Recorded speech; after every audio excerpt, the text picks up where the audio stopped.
Yes, teach. May magre-record na? Ano, Bebs, ako magre-record din ako, pero need ko lang ng backup. Pwede rin kayo mag-record, hingin ko na lang ano naman. Sige. Thank you, Beb.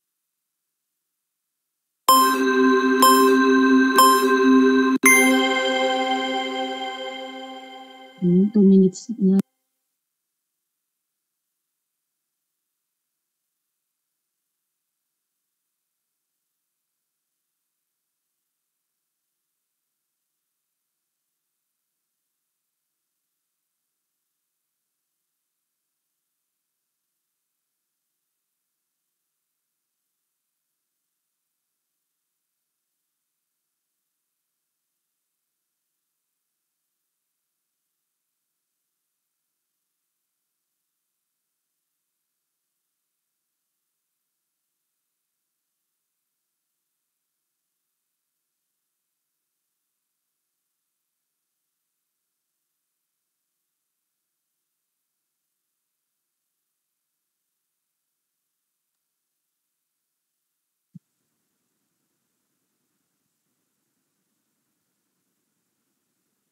Ayun, bago tayo magsimula, remind ko lang po sa mga evaluator na pakilagyan po yung name niyo ng evaluator sa pinakaunahan. And welcome po kay Sir Henry, fourth year values and teacher. Thank you po. Okay, kapag 12 na po, we will start na.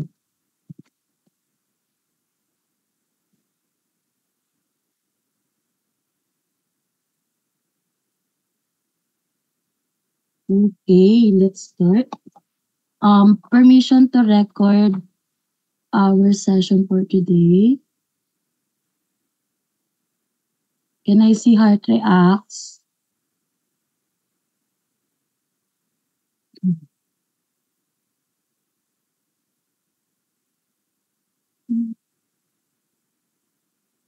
Ayun, thank you.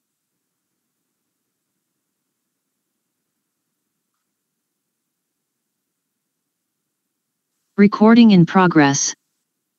Okay, so now good afternoon, grade 11 Sanctuary. Am I audible ba? Clear naman yung boses ko. Yes po. Thank you po. So now, good afternoon again, grade 11 Sanctuary.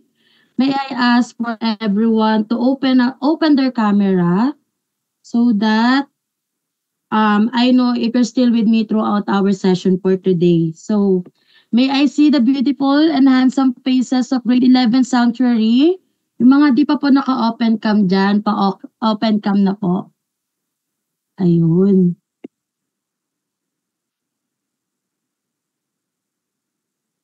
Wait lang, nawala ang aking screen share. Tampo.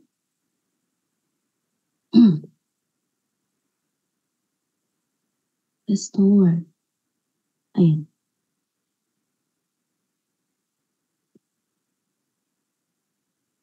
Lahat ba ay naka-open cam na, class?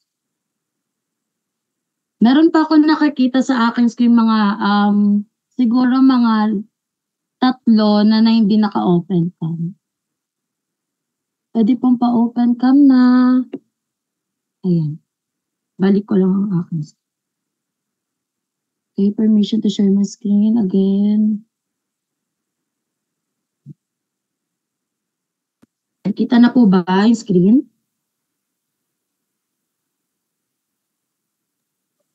Heart reacts ulit kung nakikita na ang aking screen.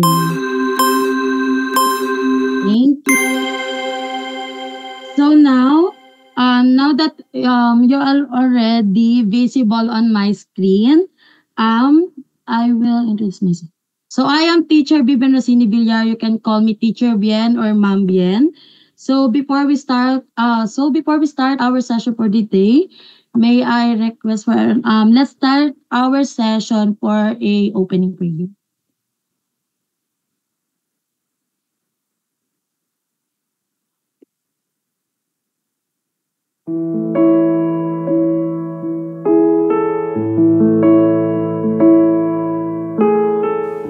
God, the creator of the heavens and the universe, you are worthy of our praises.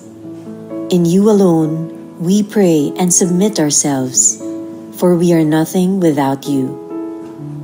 We humbly ask for your forgiveness and mercy.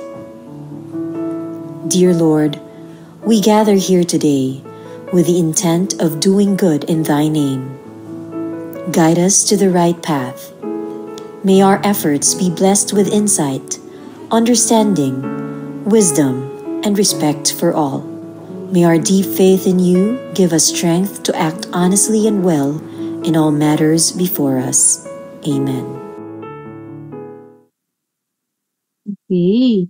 Again, good afternoon, grade 11 Sanctuary. Can I see some reaction? Kindly click the heart reaction button. And if you are ready to learn in today's class, heart react, heart react. Ayan. Now that you're already in today's session, let's check first our attendance, but with a twist. Does anyone here familiar to these famous slangs in TikTok? Like this one. Kilala nyo ba to? Si Mommy Grace? Yes Ayan. po. Thank you. Ayan, si Rupame. Let go, go, go. Todo na to. Kilala nyo ba? And si Sumakses. Ayun. So, familiar kayo, no? So now, instead of saying just your surname, you will add a famous slang that you've chosen. For example, bilyar, okay na to? Okay, malinaw ba? Naririnig ba malinaw? Like, say your surname and you add the famous slang that you've chosen. Gets ba? Okay, let's start. May I hear with Mr. Henry? May I hear with Henry? Bautista, go, go, go. Perfect. May I hear with JD? JD po, okay na to. May I hear with Jocelyn? Magbita. Okay na to? Okay na to. May I hear with Archie? Archie, can you unmute? Mateo, okay na to. Marbella? Sumakses. Sumakses. Okay. Ulpi na, Gab. Ulpina, sumakses. Mr. Jonas Leabres? Okay na to. Mr. Ronald Core?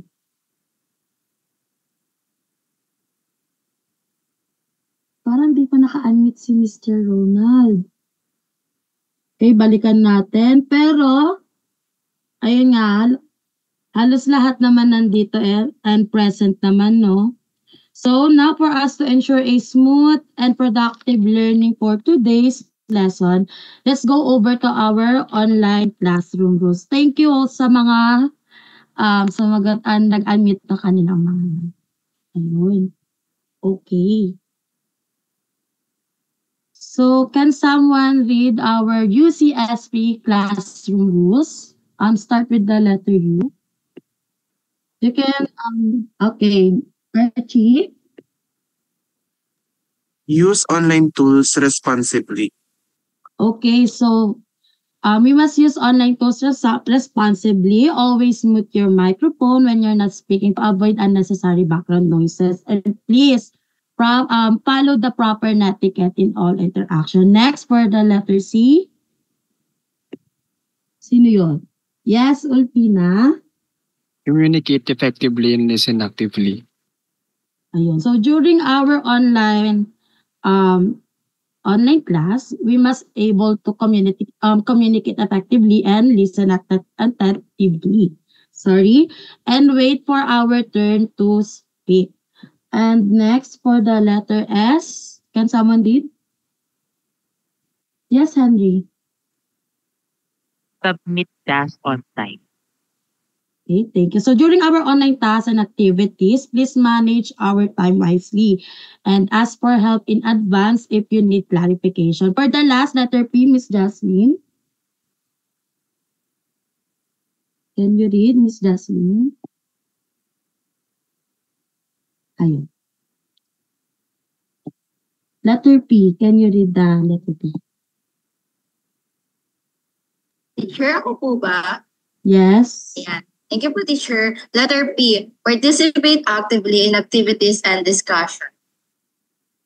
Okay, so by following our rules, our UCSB classroom rules, we can able to create a positive and respectful learning environment.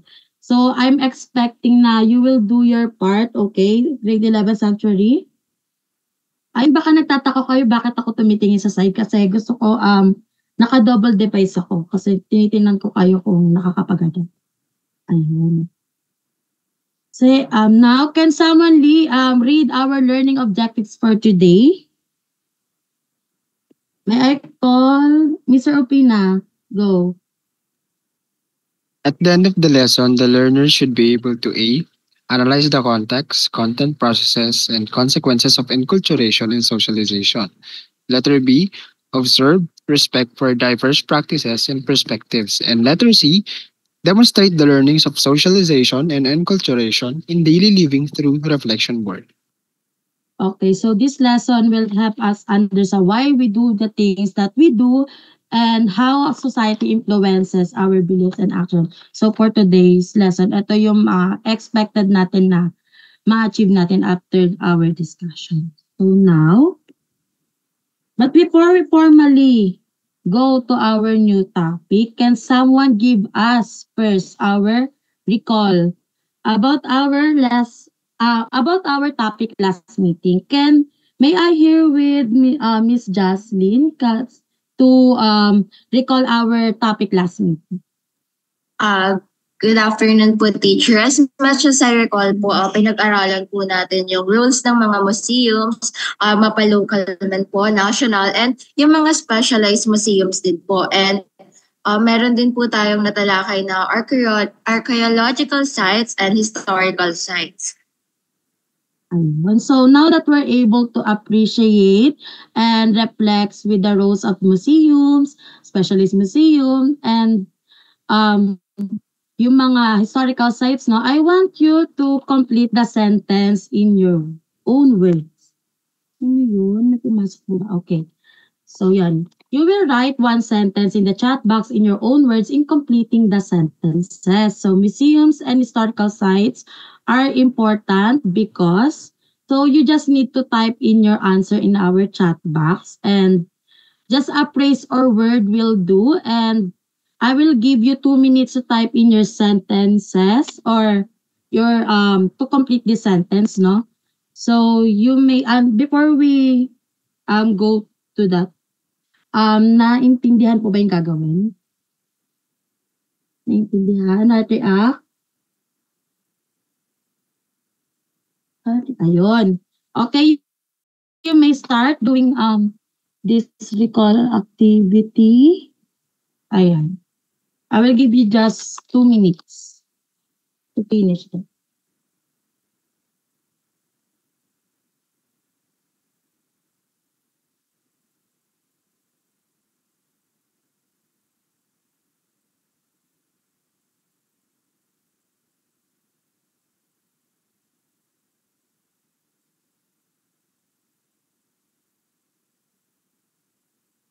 Museums and historical sites are important because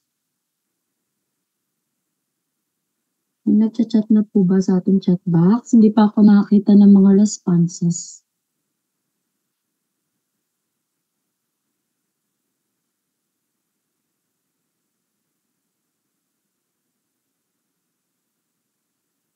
Ayun, nakakita na ako ng mga 1, 2. We have already 2 responses.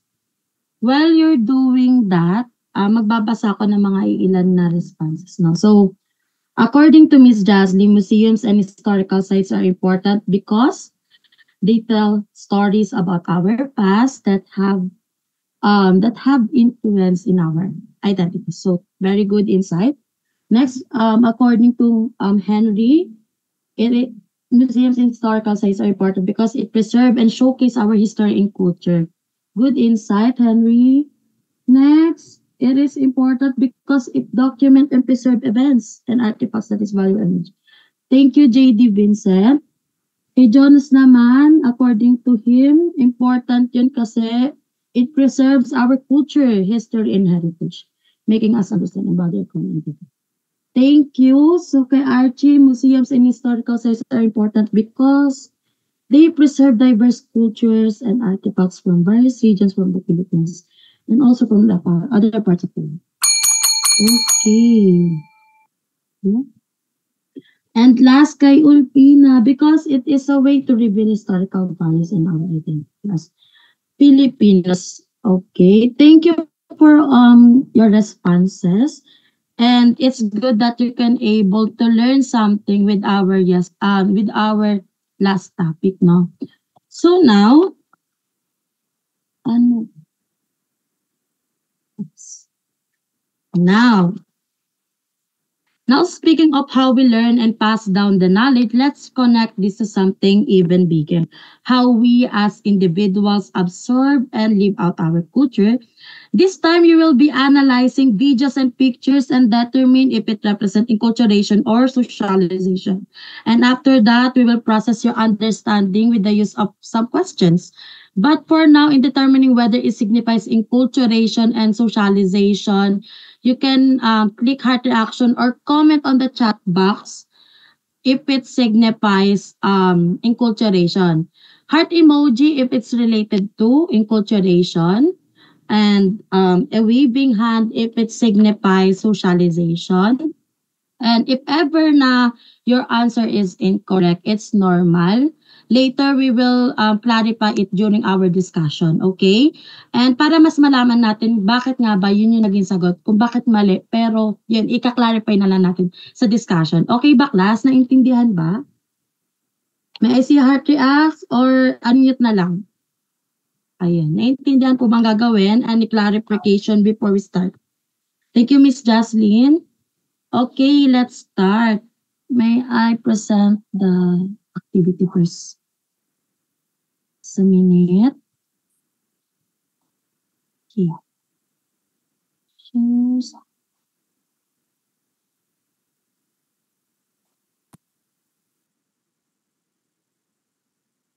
Oops.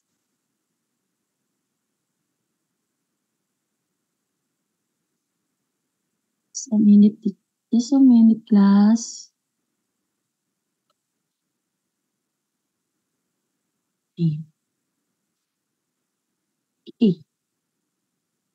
Kikita na ba yung screen ko, guys? Can someone tell me if nakikita na po yung screen?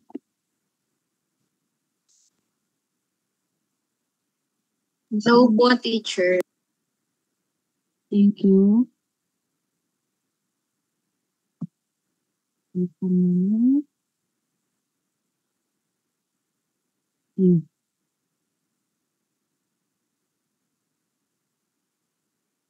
See.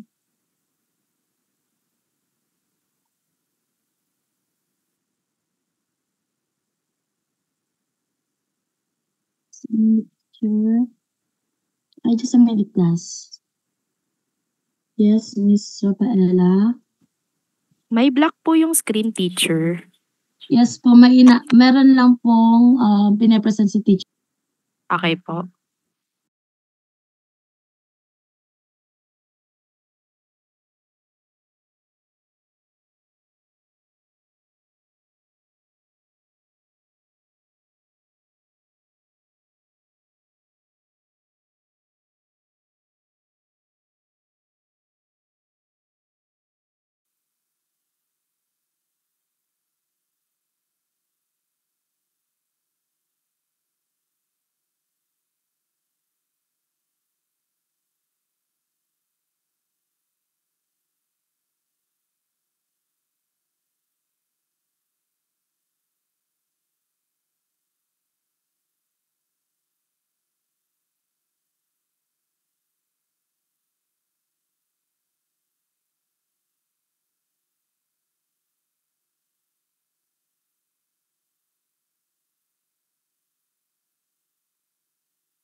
Teacher, wala ka pong sound. naintindihan ba yung instruction kanina? If it signifies enculturation, you will just click the heart react or comment in our chat box. If it's socialization, you will click the waving hand or just type in our chat box. If it's socialization.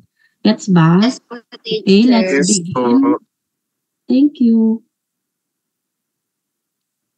Ayan. Oops. I surprised my mom by secretly learning her language. Nagtatagalog na ako, ma'am. But you keep telling me you're not. Oo. For the next 30 days, I'll be attempting to learn Filipino, my mom's native language, all while keeping it a secret from her. And this isn't gonna be.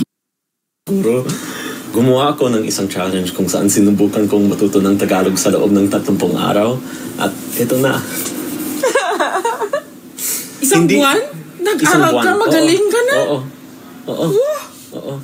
Oh my God! Okay, based on this video, what do you think it fits? Enculturation or socialization? 3, 2, 1. Heart react. Some of them, may nag-comment po ba sa ating chat box? Let me check. Okay. Some of you answers heart reaction, which is signifies enculturation. Let's see if it's enculturation. Tama, enculturation, everyone. Clap, clap, clap. Okay, for the next one. Practicing cultural tradition and customs. Ano kaya ito? In a world and time when so much is changing, there is still so much of our culture While that has to be analyzing, dapat documented tingnan natin kung enculturation ba siya or Who are the socialization. bearers of these precious living cultures? How do they pass on a knowledge? You can type in your answers now or you can react na. What they Heart represent react. has survived How about the colonization, others? conflict, I can see your answers, reaction. marginalization. Okay, heart reaction then. Let's see if it's enculturation. Yeah, it's enculturation, guys. Thank you. For the next one, learning to greet and communicate in social setting. Around here? Sorry sir, we don't know because we are new here. You're new to Siargao? Yes. Oh, okay. So you don't know where an ATM is at all? Yes. Sige, mangita sa mo yung ATM. Kasi na dito. How scam din nila? Scam daw. Okay, for this one, enculturation or socialization. Okay, waving hands, which signifies socialization. We'll see. Let's check. Okay, it is socialization. Thank you. Now, third to the last. Ayun. Yan. Using popular slang for fit trends to fit in. In the club, we all fam. And your action, We are guys. all family. Are you racist? You can type in or okay, waving hand Know what that for this one. means? Do you know? Or are you Englishero? Halata. Your language now. Alpha, beta, sigma, the whole Greek alphabet. My goodness. Lambda. Is lambda a thing? Okay, No? is it socialization or enculturation? Let's see. It's socialization, tama. How about next one? Ito, eating traditional or local dishes. Analyze the pictures, class. Enculturation or socialization. Nakikita ko nag-iisip si Jaslyn talaga. How about the others? Enculturation, some of you answer socialization. We'll see. Let's see. It's enculturation. But later we will clarify it. Some of you kasi your answer is socialization. But later we will clarify it in our discussion. Next, learning social manners and etiquette. Analyze well the pictures. Socialization, waving hand. Okay, let's see. How about the others? Okay, that's Okay, si JD, sagot niya is enculturation. Let's see. It's socialization. Okay, now that we're done in our activity, we will process your understanding about this activity. So, in this activity, what key elements did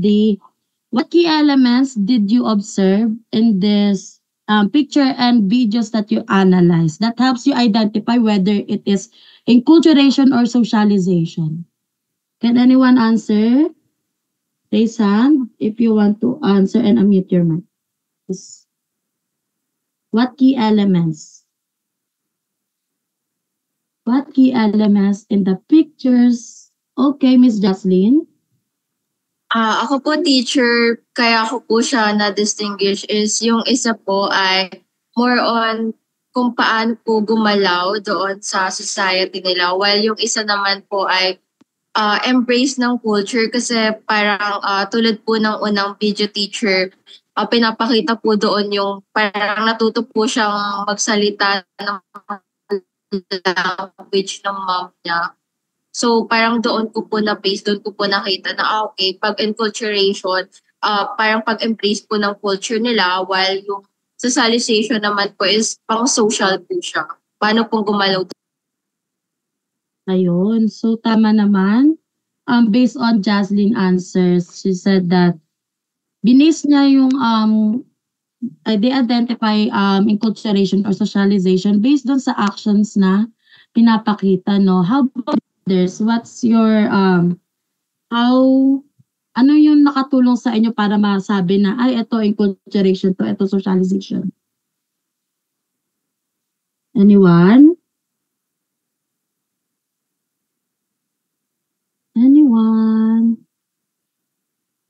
Meron pa bang magdadagdag? Yes, Ulpina.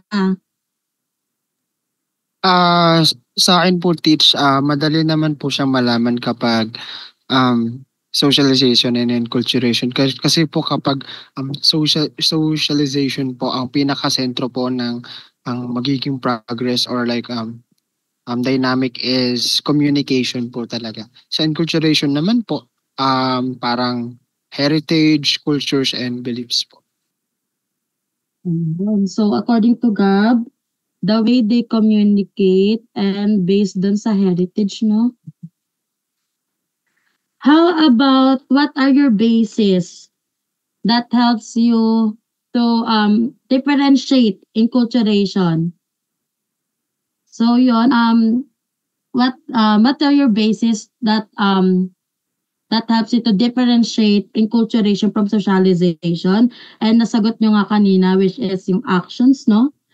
The way they communicate, ganyan. And tama naman yung mga sagot nyo. Kasi nakikita naman dun sa activity na meron dun yung video na they communicate with the use of their own language. Their language. And bigla pa lang marunong siya mag-Bisaya. While sa mga pictures, the key elements that nakatulong din sa inyo is yung people doing mano po, 'di ba? They do it because it's our culture as Filipino, no? So,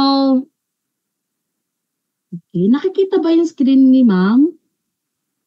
Yes po, teacher. Ayun, so yan. How about what are the characteristics that you observe in the pictures and videos that you analyze that it reflects the important role of socialization and enculturation from shaping human relationship? Again, what characteristic you observe in the pictures and videos that you analyze that reflects the important role of enculturation and socialization in shaping human relationship? Can anyone answer? Ano kaya? Can anyone answer? What characteristic that you observe and the pictures, videos? How about the others? Parang palaging si Miss Jocelyn yung nakakasagot ng aking tanong. Parang siya palagi. May I hear with Mr. Sino pa? Si Mr. Gab lang bang aking estudyante ngayong araw? How about Mr. Henry? How about Archie? Yes, JD? What characteristic did you observe? Isa pong characteristic na nakita ko po is they tend to connect with each other po. Okay. One of the characteristics that you observe, they tend to Connect with connect each other. with each other. Thank you, JD. How about the others? Yes, Archie. What characteristics did you Isa rin observe? po sa characteristics na napansin ko po is they try to adapt with others culture, and also they try to learn something or to learn their language to effectively communicate with others. Okay. They try to adapt, no, so that they can able to communicate or fit into that society or culture. How about the others? Yes, Miss Jaslyn. Again, I will repeat the question. What characteristic you observe in the pictures or videos that we analyze that helps you to reflect, that helps you know that this is a reflection or enculturation socialization? Parang nagre-reflect or it highlights the role of enculturation and socialization in shaping human relationship. Ano yung na-observe mo? Ako po teacher, na-observe ko din po yung mga sinabi nila. Pero mas nakita ko din po dun yung since lalo na yung sa foreigner and doon sa Siargao. Yung may kumakain. I see it as a sign of paggalang or respect. Kasi I mean, magkaiba sila ng culture and parang tinanggap naman din, parang nagtatanong and they answer na parang, di ba sinasagot po nila yung foreigner ng English kasi parang alam po ng mga Pilipino na parang, syempre kung magsasalita po sila ng native language nila ay hindi maintindihan. And also, yung sa mother po and then sa ibang picture, kapag po kasi diba tinuturo sa atin ng mga magulang na inaaral natin yung mga traditions, practices, or culture natin is pagbibigay respeto po natin yung teacher sa mga ancestors natin or pagbibigay po respeto or paggalang po doon sa kinalakihan din po ng parents natin. Kaya as much as possible, talagang ini-instill po sa atin iyon. Tama po ba, teacher? Tama siya, no? So, yun, binase mo yung sagot mo doon sa pictures ng foreigner or yung video na yung foreigner nakikipag-usap sa language niya. And then, hindi niya namalayan ng mga Pilipino na they can able to talk Bisaya. So, medyo nagulantang sila doon, no? And doon naman sa pictures na people doing the mano po, the way they respect the society and the culture, doon sa specific culture na yon, ayun, doon mo siya binase. Tama ba, Jaslyn? So, Yes, makikita po, natin teacher. na yung the word respect, no, nagre-reflect siya doon sa mga pinakita kong videos and pictures na inalalay sa atin kanina. So, for the, kung dito is, yung character nga is respect, in what way can embracing both enculturation and socialization contribute to personal growth and embrace or accepting the diversity? In what way kaya? In what way can embracing the both concepts of enculturation and socialization contribute to personal growth and acceptance of diversity? Can anyone answer this? Sa anong mga paraan kaya? Yeah. Any other hand before I call Miss Jaslyn? Yes, Archie? For me po, by simply asking the locals po on kung ano po ba yung mga at mga hindi po dapat na ginagawa or practices sa locality po na yun. And also since nasa na po tayo, nasa modern era na po tayo, and one click lang po sa mga mobile phones po natin, we can also try to search kung ano po ba yung mga dapat at hindi po dapat sa mga na ginagawa po natin while we are trying to embrace or to learn culture and to socialize with others po. Ayun, thank you Archie. Okay, so according to Archie, yung ways na to embrace the concept of enculturation and socialization by simply asking the locals. Siyempre, once na nagtanong ka sa kanila kung ano ba yung mga dapat gawin or hindi dapat, parang doon na ipapakita mo na rin yung respect, di ba? Kasi before you do something, you try to ask somebody else on what we need to do before we take that kind of action, di ba? Para lang maka-respect tayo. How about another idea? Thank you, Archie. Yes, Jaslyn?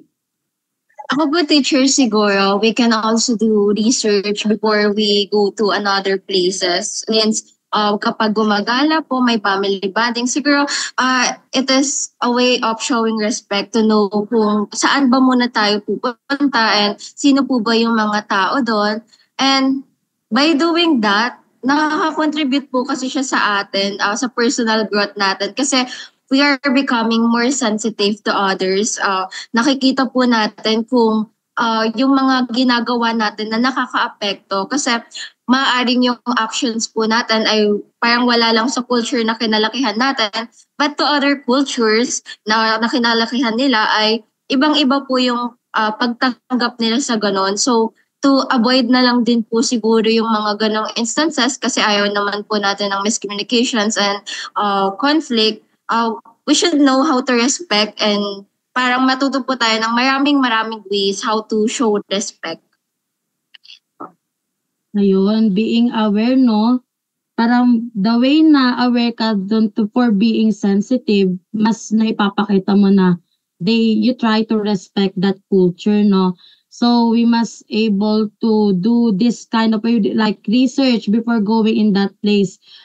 Kasi ang laking tulong nun eh. The way na you try to research first, parang doon pa lang malalaman mo na, ito yung culture nila. So ganito dapat yung magpakikitungo ko sa kanila. Ganito dapat yung way ko, di ba? Yun. Thank you, Jaslyn. Meron pa bang mag-a-add ng idea nila regarding this? Ways to embrace the both concept of enculturation and socialization. Kung wala na, let's go to the last question. If you had to teach someone from different culture or tradition, in what way or how will you demonstrate it or how will you, paano mo may papakilala sa kanila na ito yung mga practices na we do in our country, ito yung mga tradition na ginagawa natin. So if you had to teach someone from different culture, sa kung paano mo paraan ipapakilala yung tradition and culture natin or practices natin sa kanila, how will you demonstrate it, everyone? Class, can someone give their idea about it? Give chance to others. sorry. How about, sino pa ba ang bisita natin for today? Sino pa ba? How about Mr. Ronald? Di ko pa narinig ang maganda niyang boses. Bago tayo dumako kay Mr. Henry, may I hear first to Ronald? Is Ronald here? Siguro mayroon lang problema sa connection. Okay, Henry, you may share. Anong in what way mo yon maituturo sa kanila yung mga practices natin? Paano mo ma-demonstrate? Halimbawa ako, foreigner ako, paano mo may papakilala sa atin yung practices ng mga being Filipino or being in our country which is Philippines? How will you demonstrate it? Ayun, syempre, no, dapat kapag sinishare natin yung culture natin, kung gusto natin mas maintindihan nung mismong kinakausap natin, bibigyan muna natin sila ng parang context to that. Like, pwede tayong mag-share ng some traditions natin o kaya food and cuisine. Or syempre, pwede rin natin i-share yung mismong language natin, magturo tayo ng Pero dapat in a way na it is inclusive interaction sa kausap mo. Kasi dapat we are sensitive enough kapag nakikipag-usap tayo with other people po. Tama. So, for Henry, madademonstrate niya yung practices and mga kaugalian natin by giving context. Pero to generalize Henry's idea, by, ba foreigner ako, by simply giving, alam niyo yung mga pamphlet like folieto, na doon nakalagay yung mga, di ba meron tayong binibigay na parang magazine, yung maliliit. Parang by simply giving that kind of paper, parang doon makikita nila na ito, ganyan. Like, ito pala yung tradition ng Philippines. Parang gusto kong matry, ganun. Yes, Arvin? Teacher, may tanong po ako. Kasi nasabi niyo na po yung mga ways kung paano po namin rerespetuhin yung mga ibang tao or ibang kapag napunta po kami sa ibang lugar. Pero kayo po, teacher, may naranasan na po ba kayo na parang bago lang kayo sa isang lugar tapos hindi nyo po nang malayan, na disrespect nyo na pala yung culture nila or yung gawin ng ibang tao. Paano nyo po na-overcome po iyon? And ano pong na-feel nila after that? Thank you, Arvin, sa question na yan. No? So, meron na experience si teacher. Siguro dito sa province sa Antipolo, sa Rizal. Alam nyo ba yun? Sinong taga Rizal dito? Wala ba? Ayun. So, ako kasi lumaki ako sa Zambales. And sa Zambales kasi syempre medyo nakagawian ko na maging, syempre mga kamag-anak ko naman yung nakapalibot sa amin, like kapitbahay, ganyan. So parang umaga pa lang, parang alas 6 or alas 5 pa lang na umaga, may nagsisigawan na ganyan. May nagpapatugtog na malakas, ganyan. And ako, parang nasanay ako sa ganun. And the way na nakikipag-communicate ako talagang, yung bunganga ako talaga, like sobrang lakas nung diba, nung salita ko. Parang, nung lumipat ako sa Antipolo, kasi nga doon ako nag-aaral, nung senior high school ako, parang na-culture shock ako kasi, hindi pala ganun sa Antipolo. Like, tahimik sila. Hindi, parang yung nakagawian ko na, baka sa Zambales, normal lang na makipag-usap ng ganito kalakas, ganito kajali, pero ba't nandito na ako, ganun na yung trato nila, parang na-disrespect ko sila sa ganung pamamaraan, no? Kaya ang ginawa ko, for me to adapt in that place, and dun sa nakagawian dun sa Antipolo, syempre, I tried to, be sensitive na din, para ma-respect nga yung, yung culture doon, or yung nakagawian dun sa Antipolo. And yun, dahil nga 2 years din ako naglagi doon, parang nakagawian ko na rin yun, and na-practice ko naman. And then, nung bumalik ako sa Zambales, parang yun nga, parang napansin ng magulang ko na, bakit ganito? Parang may nagbago, ganun. So, napansin natin na when we try to respect, no, halimbawa, galing ka dito sa culture na to, and you try to move to another, parang, diba? Parang, yun nga, parang, magbabago talaga yung perception mo about it. So now that we have able to discuss our activity and nakakapag-share na kayo ng insight, let's go to our discussion para mas ma-deepen naman ang inyong idea about our topic. Okay. Nakikita na ba ang screen ni ma'am? Yes, nakikita niyo mga nagbabasa topic? Okay. So, nag-enjoy naman kayo sa activity natin, class. Hindi naman siya ganun naging boring. Marami naman kayo natutunan.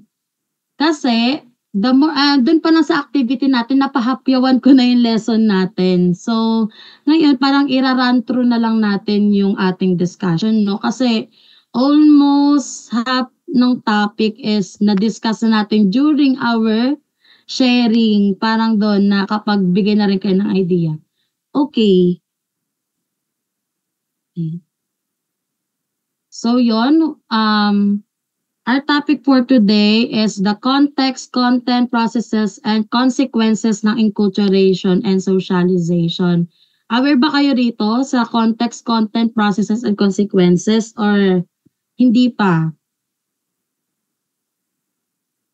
Hindi pa po no? lahat, teacher. So dahil nga napahapyawan na natin kung ano si socialization, ito ang ano niya. Nakikita niyo ba yung screen, teacher? Ayan. So when we say Yes po. socialization, isa siyang lifelong process, no? By which people develop their human potential and learn culture. Ayun. So by socializing, you can able to learn that specific culture.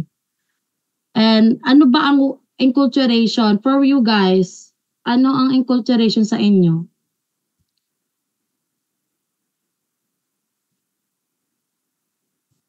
Aware ba? Yes, Archie? Yung enculturation po para sa akin po, ito po yung pag-try natin sa pag-adapt po and pag-embrace po ng culture po, hindi lang po ng kung ano pong meron tayo at kundi po sa iba pong iba pa pong lugar, iba pa pong bansa. Okay. By trying to adapt and learn that specific one's culture, you can able to demonstrate enculturation. So, another idea lang, si enculturation kasi is subset ng socialization, no? So, socialization has two subset, which is enculturation and acculturation. But for our discussion for today, we will just focus on enculturation. Okay, here's the context, content, process, and consequences ng enculturation and socialization. So, okay. Can someone read the first bullet about the context of enculturation and socialization?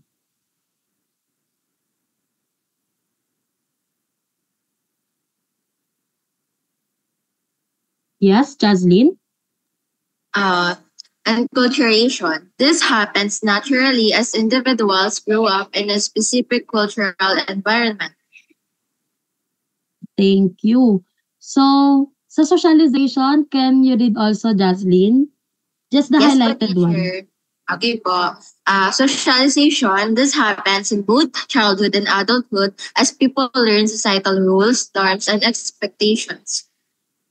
Ayun. So, we can see na when we say in the context of enculturation, naturally to nangyayari sa isang individual. Parang natural tong nagre-reflect sa kanya as an individual, no? So, they try to observe the cultural norms, values, tradition, language, and behaviors. And nakita naman natin to during our activity. Meron ako mga pinesenta videos and mga pictures na nagpapakita ng enculturation. Like, itong example, by learning native language, yung first video na pinakita ko sa inyo. By try learning the native language of his mother, ayun, nagpapakita ng enculturation or enculture ka dun sa language na yon. And sa socialization na, by learning the manners and understanding the law of that specific culture, napapakita mo na you can able to socialize, no? By adapting to that kind of manners and laws dun sa culture na yun. Halimbawa kung ikaw is foreigner ka and nandito ka, syempre ang susundan mong law, hindi yung nandun sa inyong bansa. Dapat nandito sa Philippines kasi nandito ka ngayon. Kahit di ba may mga bansa na once na bumisita ka doon, hindi naman pwede na yung law mo yung gagalaw doon. Dapat yung batas nila doon.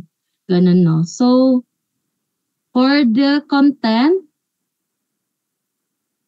ayan.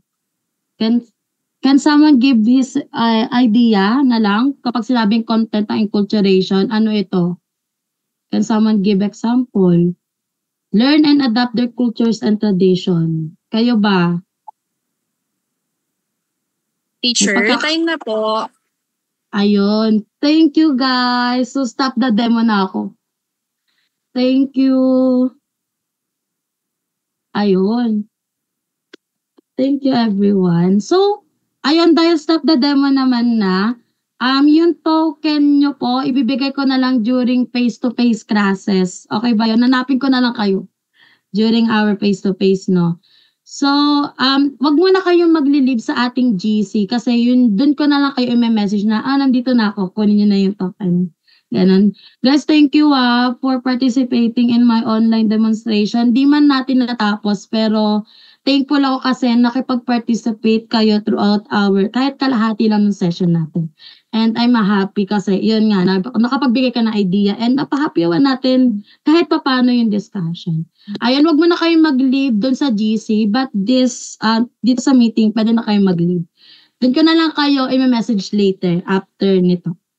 Thank you, everyone. Ayun.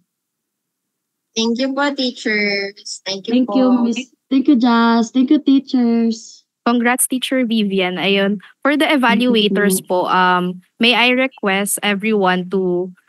Ay.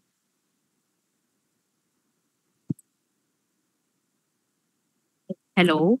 Am I audible? Thank you po, Teacher Richelle. Yes po, you're audible. Ayun po, for the evaluators po, may a request na maiwan po muna sila to give their comments like yung avoid and continue and then yung comments sa LP ni teacher and then yung presentation niya ngayon ng demo. Ayun na. Thank you so much. Thank you po. Ayun, let's start with Mr. Hans. Ayun po. Thank you. Hello, magandang araw. Rinig po ba ako dito? Yes po. Wait na nga, bago magsimula. Vivian, nasan mo ba sa GC yung yung LP? GC na Balikens? Hindi siya nag-reflect. Wait. Sige, check ko lang kasi baka di ko lang nakita. Pero later din si BBA kayo mas detailed. Thank you. Kasabay yun, Hans, ng mga continue avoid. Pero bump ko na lang later. Thank you. Nakita ka sa STEM teaching points to remember. Hindi ko na sure kung nag-reflect. Pero sige, in the meantime, sige. Based dun sa mga naging observations ko din, So, simulan ko na rin muna yung sa avoid na lang. Then, natin sa continue. Sa avoid naman, actually, di naman napakarami. Pero, ang kailangan i-avoid mo rin is yung another. Kasi may mga times din talaga na medyo pansin yung dead air sa gitna ng session. May times din na unclear instruction, lalo na dun sa panggitna mo activity. Kaya anong nangyari doon is that you have to repeat the instruction. Pero the instruction naman is clear naman. Basta make sure na the delivery is malinaw pa lang doon sa unang banggit para mas magawa agad and maghihingi na lang ng clarifications yung mga bata.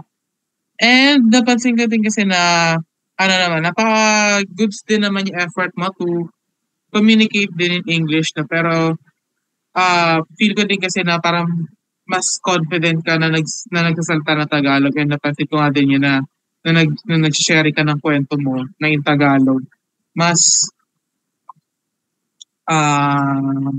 mas open ka na mas natural po. Na mag-share Tagalog. Oo, mas natural. So, ayun lang, kapag nag-share ka ng mga konseptong katulad ng ganito about enculturation and socialization, tama na? Tama. Opo, enculturation and socialization.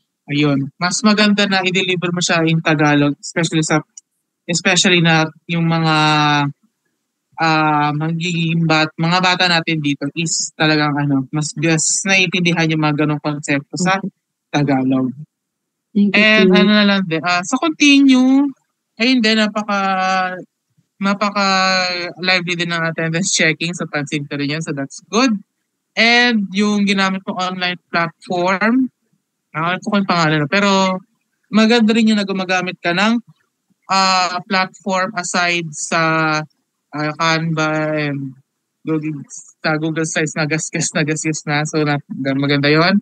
Visuals and the presentation is, clear naman and naiintindihan naman. Although, konti adjust lang sa mga ilang perks. Maganda rin na kapag hindi nagpipay attention ng participants, dapat ay kinocall yung attention mo.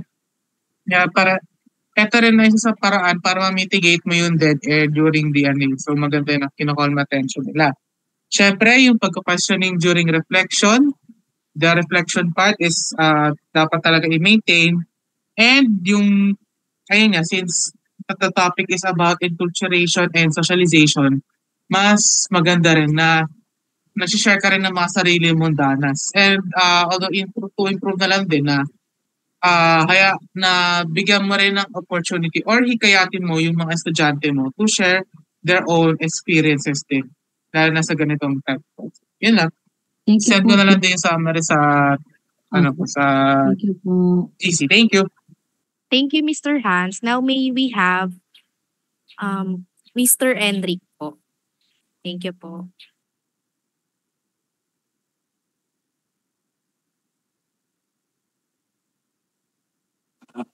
Ayan, hello. So, sorry sa background ko, no?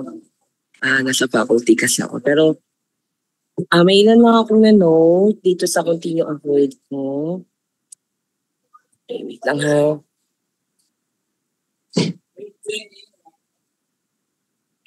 Sige. So, saan mo gusto mauna?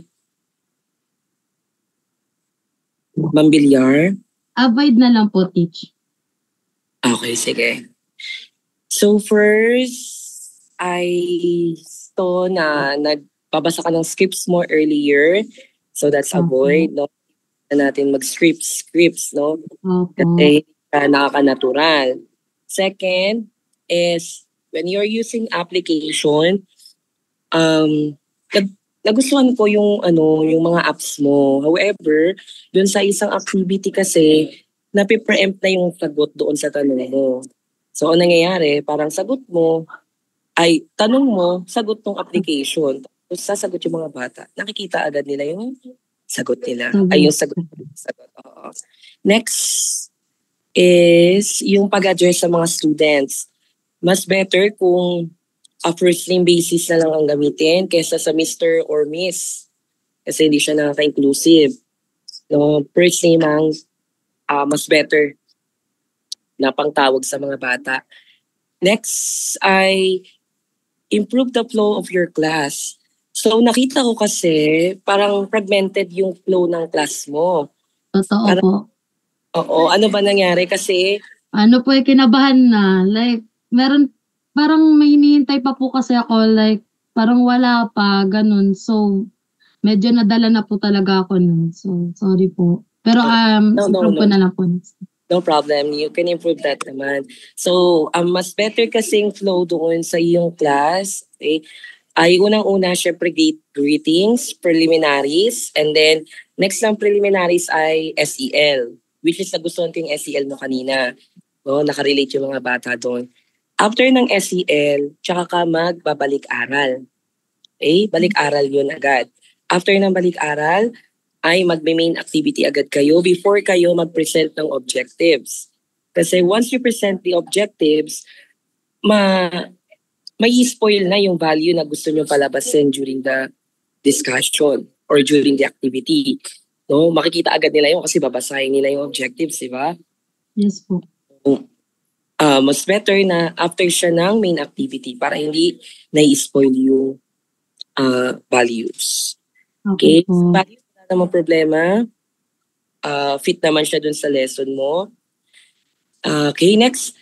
Yung mga applications mo, sana mas okay kung makakasali yung mga bata doon sa applications. Hindi yung papakita lang and then using the Zoom reaction. Mas better kung interactive to, mas ma-engage yung mga bata doon sa application. Okay? Take note ko na lang. Thank you po. Next is avoid using guys. So naririnig ko nagtatawag ka ng guys. Opo. Parang 3 times ko yata nabanggit yung guys. So avoid using guys kasi di mo sila tropa, ha? Yes po. Diba? Okay? And then lastly, you can contextualize more sa example, no? Na makaka-relate yung mga grade 11 students. Okay? So next sa continue naman. Again, SEL is good. Magandang, very creative yung SEL mo. Very good on that. Next ay, sa balik-aral mo, kahit hindi siya nakasunod-sunod ng maayos, maganda na nilalagyan mo siya ng strategies.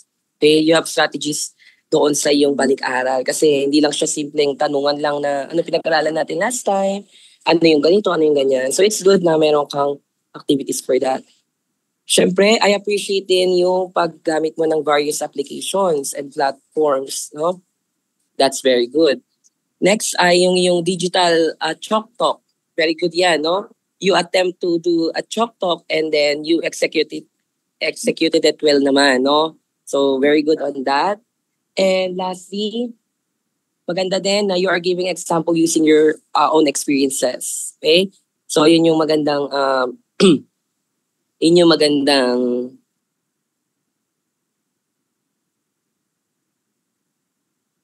Makamute po, sir. Hindi po, Mr. Enric, nakamute po kayo. Ayan, sorry. Ayan, sorry, nakamute pala. So, ayan, again, okay yung giving example using experiences and mas okay din na mag-ask the students about their experience din. Okay? So, yun lang naman.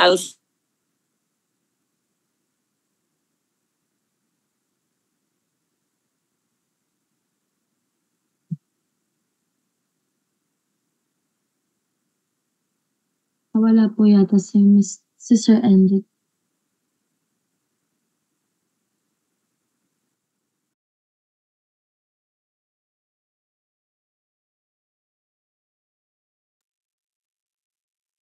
Thank you so much po, Sir Enric. Ayun, may we have Teacher Arvin po for the evaluator. Ayan. So first, I would like to congratulate Teacher Vivian no, for a successful demonstration, teaching demonstration. Ayan. Teacher, saan mo gusto mag-start for avoid or continue?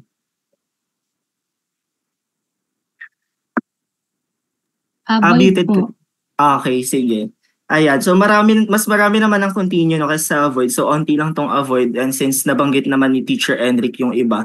So una is hindi ko alam if sadya ba ito or dahil values majors si teacher ay gumagamit ng po and opo sa sa mga students.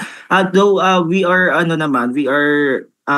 using those words naman. Pero for kasi siya 'di ba? For we're trying to make them kumbaga may ini-inculcate tayo na kailangan nilang mag-po and opo since si teacher ay mas nakatatanda and mas may authority. No? So, hindi ko lang alam if nagamit talaga siya sa paraang ganon or sa hindi siya sinasadya na paraan na nagpo and opo si teacher kahit hindi dapat. No? So, ayan lang naman. Tapos nabanggit na din ni Sir Enric, no? Yung inconsistent sa pag-address ng sorry, wait lang.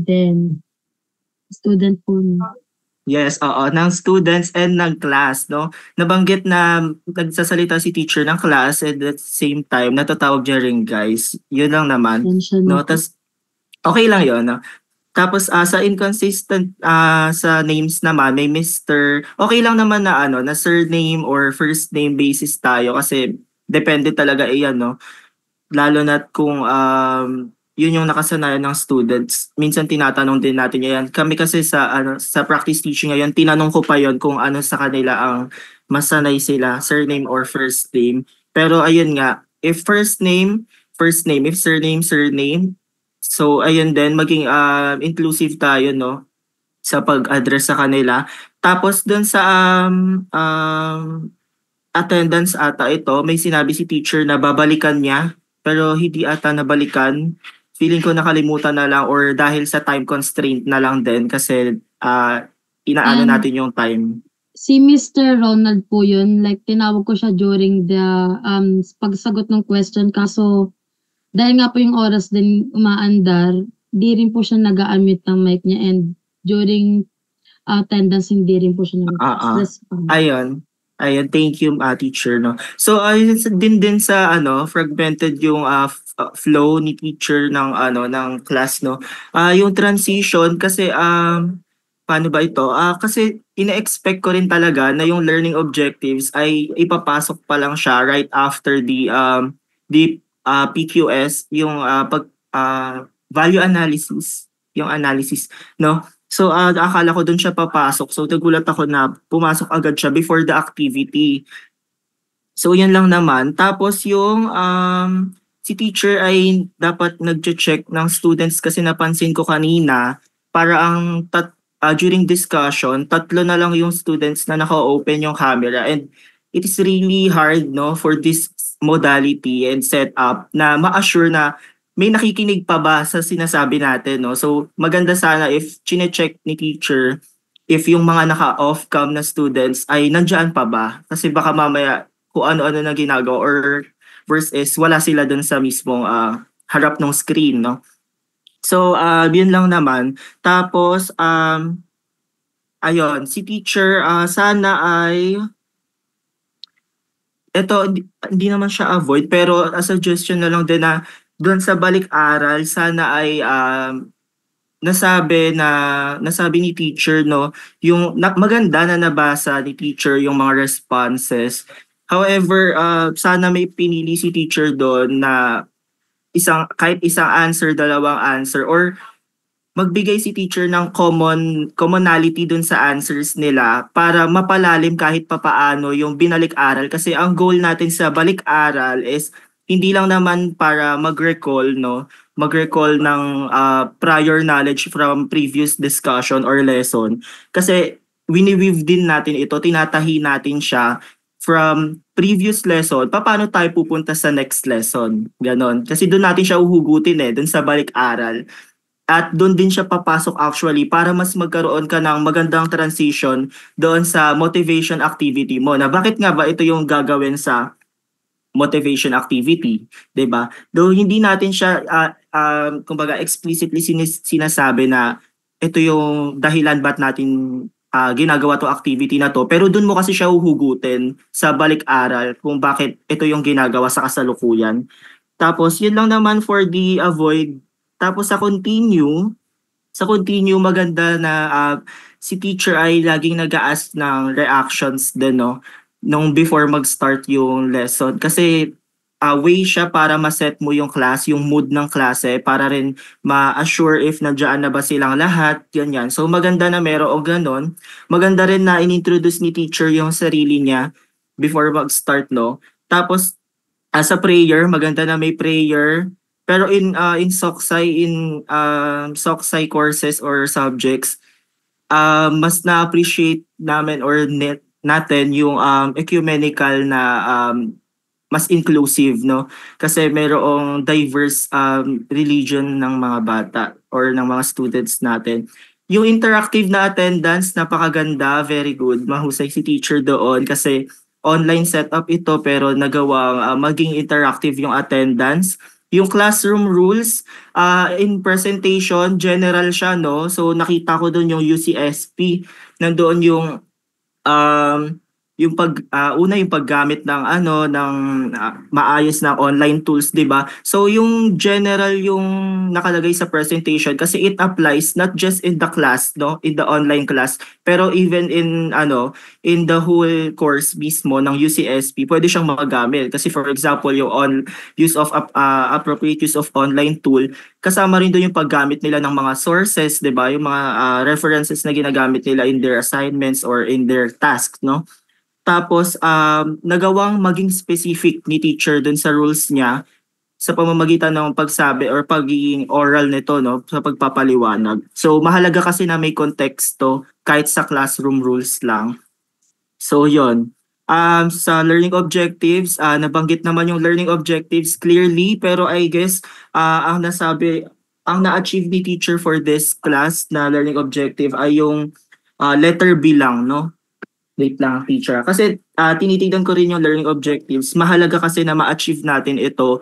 Hindi lang siya sinusulat dito or para sa wala.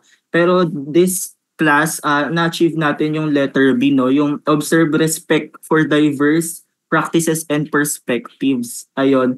Sa letter A kasi yung sa part ng cognitive, I don't think na-achieve natin siya today, no? Kasi ang natake lang ni teacher ay context. Ang nakalagay sa cognitive niya ay context, content, processes, and consequences. So dahil di nga natapos, hindi na-achieve lahat. And lalo yung letter C, no, yung sa application part. So yun lang naman sa part ng objectives. Tapos, wait lang. Yung plus yung effort ni teacher, no, siguro binigyan ko ng plus for effort dito si teacher sa pagsubok niya na hindi mag-code switch in the first part of the lesson pero sinuko niya na lang din sa kalagitnaan kasi medyo mas madaling i-express, 'di ba? Na kapag language na comfortable tayo. So ayun. So maganda rin na gamitin natin yung answers ng students natin para makapag-transition tayo sa next activity natin para hindi na tayo bigla-biglaan lang na pagka next slide, ito agad yung activity, tapos mabibigla yung mga students, ay bakit ito na yung naka-present, 'di ba?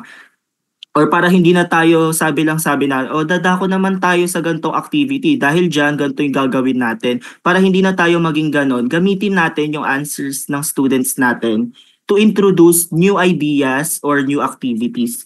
Tapos ayun, very good din si teacher dun sa part na in-assure niya yung students na incorrect answers are very okay, no? So okay lang magkamali sa pagpapahayag ng kasagutan or opinion. So yun lang, okay din yun. Very good dun si teacher. Yung pag-ask ng clarifications before mag-proceed sa activity, very important din yun. Kasi merong mga students, lalo nito practice teaching ko lang din na encounter, yung kalagitnaan na ng activity, merong students na magtatanong kahit na na-clarify mo na siya before pa mag-activity. So ayun, mahalaga na nag-clarify ka before, nag-ask ka ng clarifications before ka mag-proceed sa activity mo. Maganda rin yung may digital chalk talk. Ayan nga, nasabi na ni Sir Enric. No? Maganda rin yung tech integration ni teacher sa presentation, no? Not just the traditional PowerPoint. Tapos ayun, gumamit ng sticky notes ba yon or basta digital chalk talk to present the answer of their students. No? And ayun, na-achieve yung VTD sa third question dito sa analysis, no? Yung respect. So congratulations doon. Tapos si teacher din ay nakapagbigay ng insights, no? Kaya ko rin tinanong si teacher doon, bigla akong pumasok, ako student kasi para marinig naman yung insight ni teacher and yung experience niya kasi minsan yun yung hinahanap ng mga bata, hindi lang yung mula sa kanila. Tapos ayun,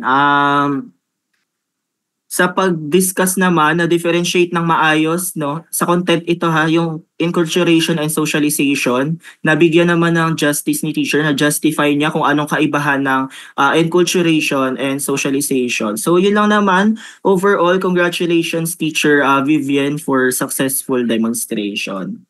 Congrats! Thank you so much po sa mga evaluators ni Miss Vivian. And now we will go on sa ating next demo teachers and sa mga